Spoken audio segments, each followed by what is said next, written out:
നെയ്യാർ ശ്രീനാരായണ ഗുരുദേവ ക്ഷേത്രത്തിലെ 3 ദിവസം നീണ്ടുനിന്ന 8ാം പ്രതിഷ്ഠാദിന വാർഷിക മഹോത്സവത്തിന് സമാപനമായി. കാവടി, ചെണ്ടമേളം, നിശ്ചല ദൃശ്യങ്ങൾ എന്നിവ അണിനിരുന്ന താലപ്പൊലി ഘോഷയാത്രയിൽ നൂറുകണക്കിന് ഭക്തജനങ്ങളാണ് പങ്കെടുത്തത്.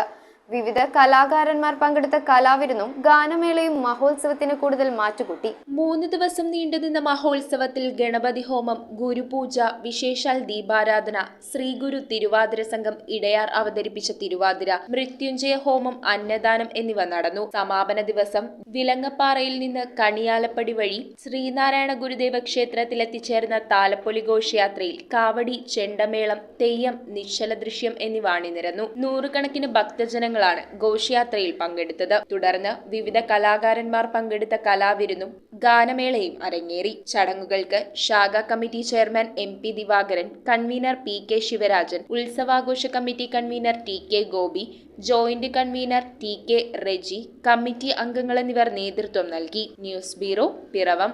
റിങ്ങുകൾ 1 ഗ്രാമിൽ തുടങ്ങുന്ന മാലകൾ, നെക്ലസുകൾ 9,000 രൂപ മുതൽ ഡയമണ്ട് നെക്ലസുകൾ 1 ലക്ഷം മുതൽ ആരംഭിക്കുന്ന വെഡിംഗ് സെറ്റുകൾ. കൂടാതെ നിങ്ങളുടെ പഴയ സ്വർണത്തിന് ഏറ്റവും ഉയർന്ന മൂല്യവും. Maharaja gold and diamonds,